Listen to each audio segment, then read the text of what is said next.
labadii habeen ee la soo dhaafay waxa gudaha magaalada Laascaanood ay ciidamada bilayska Soomaaliland ay dil ugu geysteen laba kamid ah muwaadiniinta shacabka magaalada Laascaanood labadaasi muwaadin ay dilka u geysteen ciidamada booliska ee Soomaaliland ayaa ilaa hadda aan la aasin mid kamid ah muwaadiniintaasi waxaana meydka muwaadinkaasi ku jira talaagada meydka cisbitaalka weyn ee magaalada Laascaanood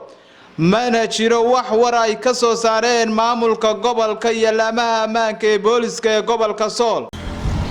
shacabka godaday arrinkaasi ayaa xalay bilaabay mudaharaad ballaaran kaasi oo ka socday gudaha magaalada Laascaanood tan iyo habeennimadii xalayto waxayna shacabku ka gododeen arrinkaasi dilka ciidamada bilayska Soomaaliland u geysteen muwaadiniinta reer Laascaanood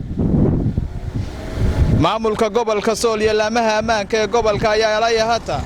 wax wara ka soo saarin dhacdooyinkaasi ilaa xalay ka socday gudaha magaalada Laascaanood shacabka ayaa arrinkaasi ka gododay waxaana dhaawac loo geystay mudaharadaasi ay sababeen saddex kamid ah shacabka magaalada Laascaanood kuwaasi oo lagu dabiibay cisbitaalada waaweyn ee magaalada Laascaanood iyo kuwa gaarka loo leeyahay